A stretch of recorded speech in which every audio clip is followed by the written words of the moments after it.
I want to bring in Fitzgerald Group Principal Keith Fitzgerald. And Keith, I've recommended Crocs to my trading subscribers 24 times since 2006, including March this year. We made money on it, but we sold it too soon. I only recommended it once as a buy and hold. That was in 2012 and 21, and I took a big loss. So I'm speaking from experience. Sometimes it's just, you think you can overthink this stuff. This stock is up 1,000% since last March, and everyone on Wall Street hated it. I mean, what do you think about that?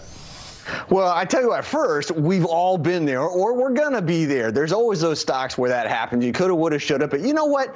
The smart money has had their you-know-what handed to them by the so-called dumb money. And I love to be part of the dumb money because you know what? We're all born with common sense. If your parents are buying them, you use what you know, that goes a long way to creating profits.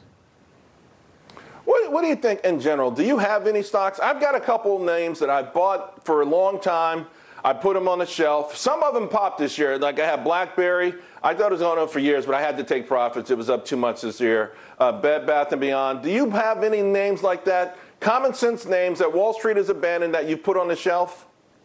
Well, I do, and we saw that earlier this year with big tech in particular. Apple and Microsoft are two stocks I expect to own for the rest of my life and or trade around them. Now, every once in a while I get kicked out or I harvest profit, but that's different. I want to be involved with these stocks for the rest of my life because I know that they're changing the world we live in, and I know everybody uses them. So in addition to insecurity, lack of experience, and other concerns, individual investors are dealing with dark pools right now. You know, AMC is a fan favorite. The AMC apes are all over social media, and they want me to ask an expert about these dark pools. No one's doing anything about them.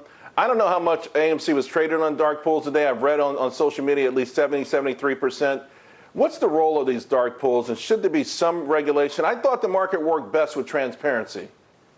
Well, you and me use logic. I mean, you know, that's old school, and evidently that's not a part of today's market. It should be. The situation makes me madder than a hornet because high-frequency traders are preying on individual investors because they know individual investors can't see what they're up to. This is like going to a gas station, filling up your tank, and being told 5 weeks later it cost 10 times what you expected.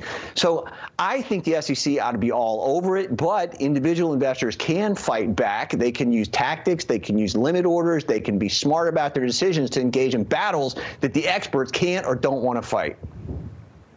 We're going to keep delving into that more, and I'm going to bring you back on that. But I've got less than a minute to go, and I've got to get your favorite idea right now as we head into the close.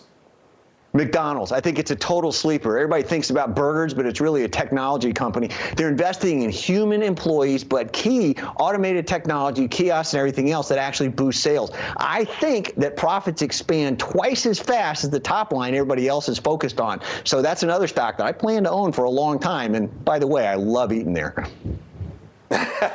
It's great when you can actually be a customer at a company that you're a part owner of. It's on my watch list, my man. It's on my watch list. I almost pulled the trigger. Thanks a lot, Keith. Always a pleasure talking. Hi, it's Keith here. Thanks for checking out today's highlight clip.